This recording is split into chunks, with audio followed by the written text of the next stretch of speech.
With us here is the astronomer Mark Thompson. Morning, Mark. Hello. Morning. So it's taken 10 years to get there, and yet we know that early this afternoon it's going to get to where it needs to be. That's a very precise time, Do you know, isn't it? it's one of the things in space exploration that never ceases to amaze me, is that we can send these spacecraft around the solar system, travelling billions of kilometres and taking years, and yet based on physics which we discovered hundreds of years ago, it still allows us to predict it to within minutes of accuracy, and that is incredible.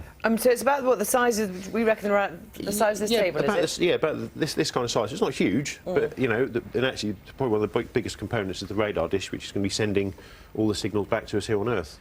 And then when it gets there, it's going to take, what, hundreds of photographs? Yeah, I mean, it's not going to take that many because it's travelling pretty fast, so it's going about 14 kilometres per second, so it's going to hurtle through the Pluto system. It's not going to be able to stop. It's got so much speed, and it's not got the fuel to slow it down, so it's going to go through really quickly in a matter of minutes, and it's going to take pictures of not just Pluto but of the moons as well. How far away is it, will it be when it's at its closest? So it will get to about 12,500 kilometres. That's about the diameter of the Earth, and it will be about that far away from the surface of Pluto.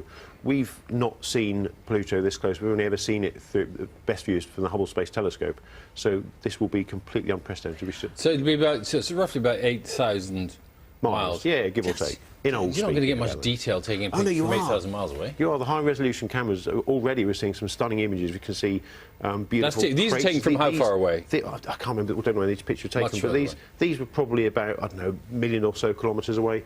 But it shows craters and it shows valleys, and we've got those dark patches on the surface which we didn't expect to see.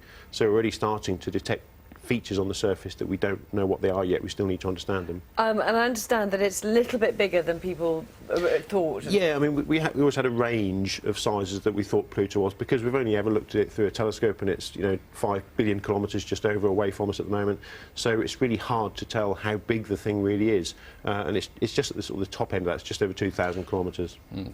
Some people might say, well, we've invested a lot of time and effort in this, but what difference does it make to our lives to know what this place looks like millions of miles away? You can argue that about any sort of exploration. You know, this is about understanding our place in the solar system.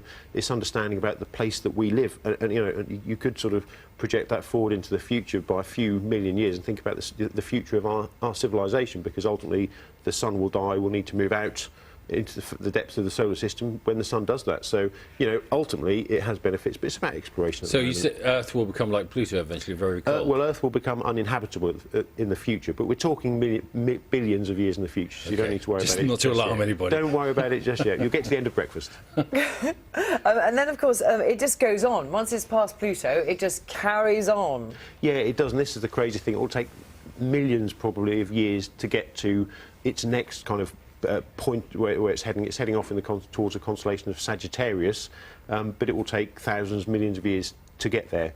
And I think the crazy thing is that we'll probably beat it there, because you think how technology will advance within the next few thousand years. Actually, the chances are we'll have developed technology that will get us there first, so we can probably pick it up on the way past. How fast how fast would you have to travel to beat Well, it? that depends, doesn't it, on how, you know, when you develop the technology. If you develop it tomorrow, then you don't have to travel that fast. But if you develop it in 10,000 years, then you need to go a lot faster. Oh, I'm going to...